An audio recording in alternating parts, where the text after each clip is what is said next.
একবার একটা ইন্টারভিউতে জাভেদ আখতার একটা খুব সুন্দর কথা বলেছেন, এবং সেই কথাটা শুনে কিন্তু প্রথমে আমার বিশ্বাস হয়নি।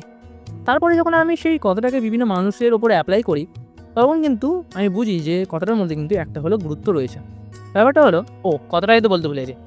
কথাটা ছিল যে জাভেদ আখতার বলেছিলেন যে কোনো একটা মানুষকে যদি তুমি চিনতে চাও বা তার আসল রূপটা দেখতে চাও, তার পারিবারিক শিক্ষা কেমন সেটা জানতে চাও, তার আসল আচার আচরণ কেমন সেটা যদি তুমি জানতে চাও, তাহলে তাকে তুমি রাগাও। আরও একটা বলেছিলেন যে তার সাথে 14 বছর থাকতে পারো, তাকে দেখতে পারো, সবথেকে সহজ হলো তাকে রাগাও। আর এটা কিন্তু সত্যি। তার কারণ এই রাগানোর যে ব্যাপারটা, এটা কিন্তু আমি অনেক জায়গাতে ফেলেছি এই নিয়মটাকে, এবং অনেক মানুষের ওপরে যখন আমি নিয়মটাকে ফেলেছি, তখন আমি বুঝেছি যে কে ভদ্রতার মুখোশ পরে আছে আর কে সত্যিকারই ভদ্র।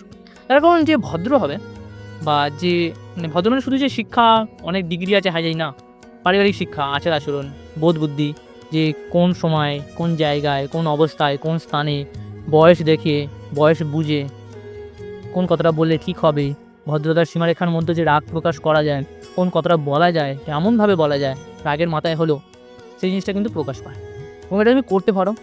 তুমি একটা মানুষের উপর যখন এই জিনিসটা করবে না, তাকে রাগাবে, তুমি 60-70% বুঝে যাবে যে সেই ব্যক্তিটা কেমন, সে আসলেই যেমন দেখাচ্ছে তেমন, না সেটা মুখোশ করে আছে। এরকম ভিডিও দেখার জন্য ইউটিউবেতে সাবস্ক্রাইব করতে পারো, ইনস্টাগ্রামেতে ফলো করতে পারো, ফেসবুকেতে ফলো করতে পারো, আর লাইক করে রাখো। কমেন্ট করতে হবে তো, লাইক ভিডিওতে তুমি পেয়ে যাবে।